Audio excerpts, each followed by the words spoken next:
Welcome back to another episode of the Creative Life in Motion podcast. Today, we're going to discuss embracing detours and how to bounce back and stay on track. Really, no matter what it is that you're striving for, if you don't have your health when you get there, it's not going to be as amazing as you deserve. What we do now, you know, is going to show up tomorrow. So the choice that we make or we don't make will show up tomorrow. I've never been more aware of this as I am now. I don't know if it's because I turned 50 this year and I find myself caring less about what my body looks like and more about what my body feels like and less about all the trends and more about what's really going to help me be in my healthiest body ever a decade from now, like in my 60s. I want to feel as good as I do today. The fact that you're deciding that you want to get back on track means I don't think you ever really left. What is the definition of something that is going to knock you off your track? And how can you manage your setbacks so that you can have the consistency that you desire in your wellness plan, in your health and fitness journey? If it's consistency, we talked about that last week. I love really drilling down to the root cause of things instead of treating the symptom or reacting to a circumstance. I always have to ask the question of what if I? Let's discuss really what is a setback, the things that are going to really take you out of the game and how you can prepare for that moment that you feel like you're falling off track or you're falling off the wagon. So as defined in the dictionary, a setback is an event that delays your progress or reverses some sort of progress that you have made. So how can you manage that? Step one is to realize that most setbacks are opportunities to step up. It's going to require you to dig deeper and get to know yourself more and how your body works, to learn deeper how to love and work with your body instead of being at war with it. A setback enables you to open your mind to a new route. Setbacks, I find, are gifts in disguise. Consistency, which we talked about last week, it requires you to fail, but don't stay down. You have to work with whatever setback that you have. You have to work with it at the time that it comes. It's called life. So I'm going to talk a little bit about some of the most common setbacks and share with you, little anecdotes of how I had these setbacks and how I overcame them in hopes that maybe you'll be able to take from it a little bit of empathy for yourself and understanding that this is a lifelong thing. Let's talk about some of the most common setbacks that not only kick you off your wellness goals, but can also knock you off all elements of self-care, especially if you put everyone else's needs before your own. So number one is injury. I had my very first injury 3 months before the New York Marathon in 2018. The skies, I remember, were filled with smoke. We had wildfires all over the place.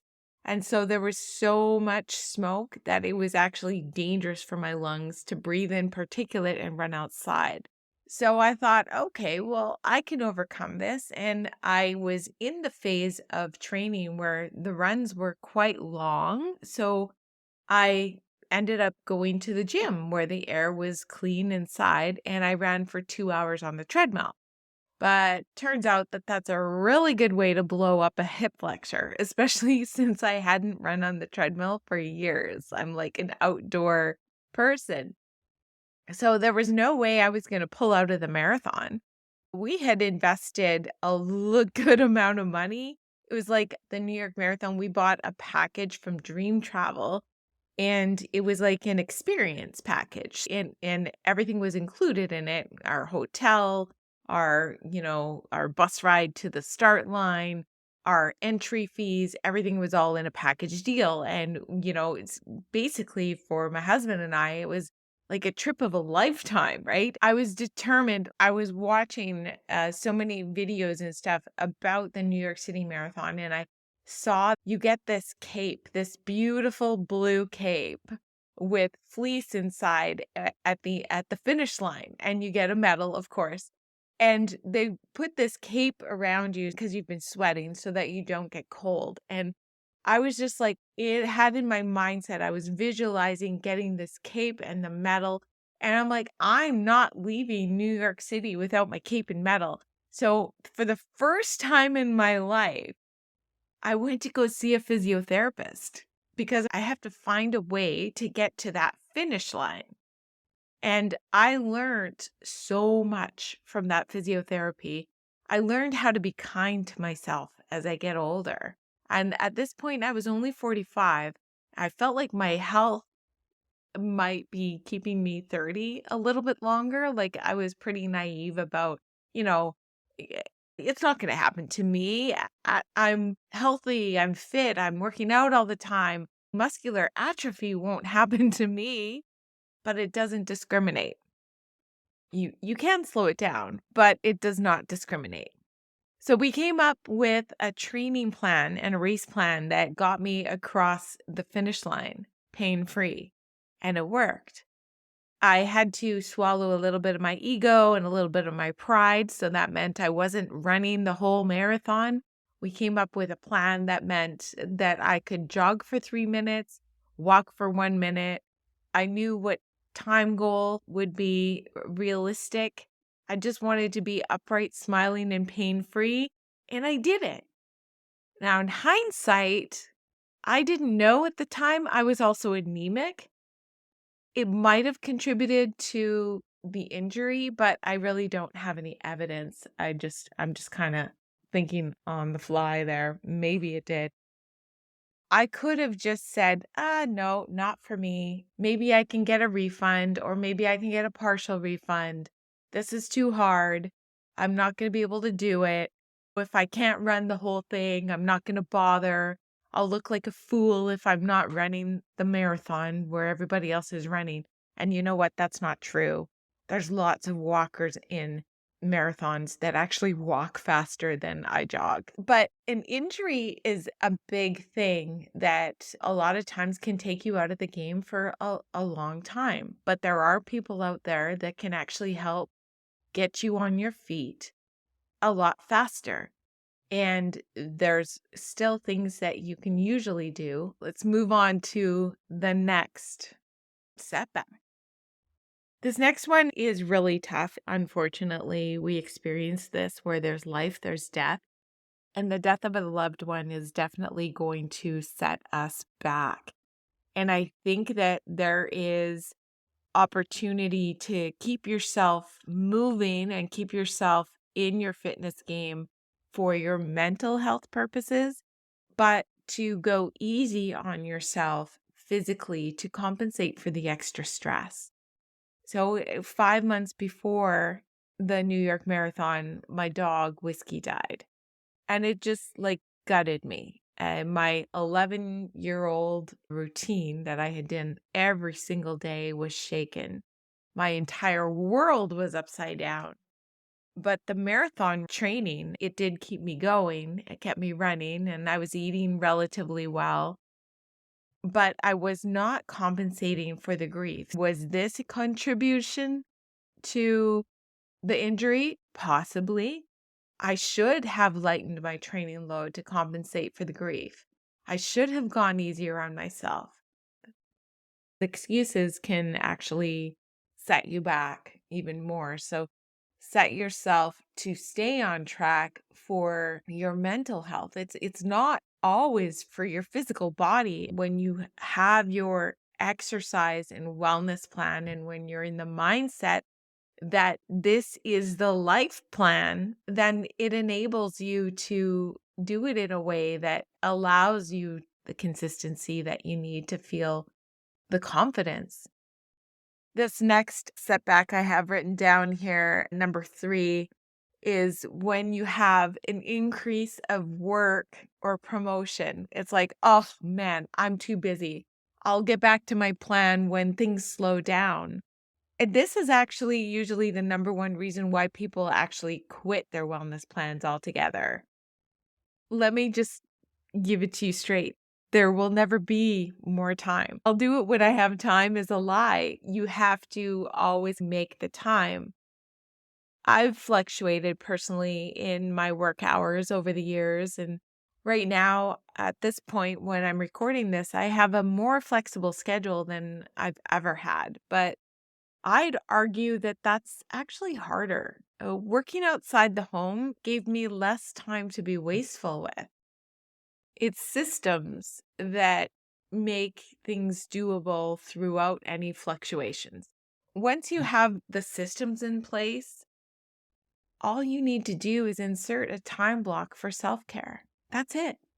A system is a stack of things that you do in order or a plan that you follow. I did an episode a while back about super stacks. So that would be a system. When work is busy for me, I will always make sure that I do my stack first thing in the morning early. And so for me, it's home workouts and walking the dog. You are in charge of what you put in your mouth as well. So a simple sketch of meal planning and grocery shopping once a week is critical to success, especially when you're working full time. And if you add a little bit of meal prep in there, that is for sure a bonus. I used to always make sure that I made my dinner, like extra dinner, so that I would pack it for lunch to bring it with me to work the next day. That way I wouldn't have to worry about, my lunch break comes. What am I going to eat? Go and get some fast food or something that's not going to give me energy. I always knew that I had healthful food packed with me, and being in control of that allows you to have that significant mindset that you need to continue with the movement and continue with your plan. Even though work is busy, it just takes a little bit of pre-plan. So you might have to give something else up, like watching a sitcom after dinner. Instead, you're preparing for the next day. It's not that big of a deal. We can always find time for that. Another big one is a change in childcare. Now, my kids are grown, so it's been a long time since I've had to think about this, but I do remember a time I was a single mom. My little Jakey, he was young. I was working 2 jobs. At the beginning of my fitness journey, I was in the 5 a.m. club, and I utilized this really old treadmill in my living room and an old style set of dumbbells and a book. The book was called Body for Life. And I would do my workouts before little Jakey got out of bed, and it worked for me. And then later on, the kids were, I don't know, they must have been 10 and 11. I was still in the 5 a.m. club, and I'd work out in the basement before the house was awake. I'd sleep in my workout clothes, do my workout, then take the dog for a run or a walk all before 7 a.m. That worked for me in that season of life. And the thing that I had to stop was staying up late and watching the news. And, that's not a huge sacrifice to make.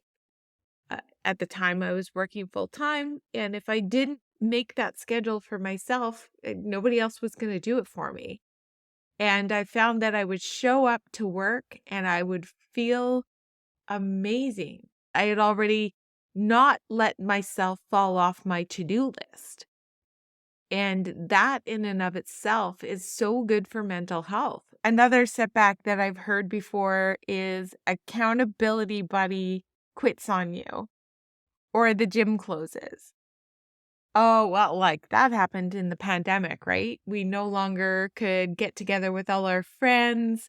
The gyms were closing. And so a lot of people just gave up. And that's why I don't believe in accountability buddies, because if something goes wrong in their routine, they're going to take you down with them. But I remember like when I was a group fitness instructor, I noticed participants would keep each other accountable after they met.